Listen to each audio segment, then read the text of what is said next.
Before beginning this presentation, I would like to give an acknowledgement of country. I acknowledge the land on which I study on, Whadjuk Noongar Boodja, and the land I grew up on, Wadjari Noongar Boodja. It is a privilege to live on and love my home. I acknowledge the resilience and strength of all Aboriginal and Torres Strait Islander peoples and pay respects to elders past, present and emerging. The school that this project is designed for is a remote school located approximately 140 kilometres from South Headland. Throughout the presentation, the school will be referred to as Bindi School, which translates to butterfly in Noongar language.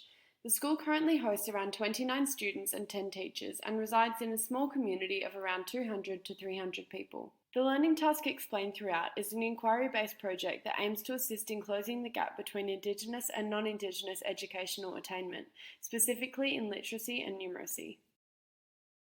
The Closing the Gap report states that around 17 to 25% of Indigenous students are below the national standards for literacy and numeracy, whereas only 4% of non-Indigenous students are below these same standards.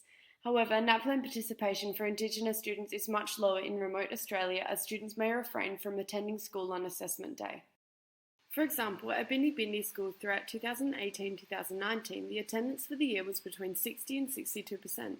Thus, educators must plan and implement learning tasks and assessments that are engaging and relevant for Indigenous students in order to record student progress and achievement.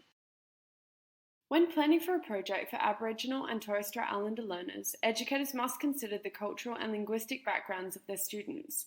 Consequently, resources throughout the task need to accommodate for limited English proficiencies, whilst also valuing and preserving the local language. In this specific example, educators need to cater for students who speak English as an additional language or dialect, as Nangamata and Kariyara are the two Aboriginal languages spoken predominantly by students and community members in this area. The ramifications of colonisation and discriminatory policies are still evident today and directly impact school projects through socioeconomic, educational and health determinants. The lack of accessibility in remote areas to affordable resources, internet and health services put many students at Bindi School at an inherent educational disadvantage. For example, otitis media, an ear infection that causes hearing loss, is observed 8.5 times more in Indigenous students. Further, the unemployment gap between Indigenous and non-Indigenous people is significantly greater in remote and very remote Australia, indicating that these areas experience higher income inequality and socioeconomic disadvantage.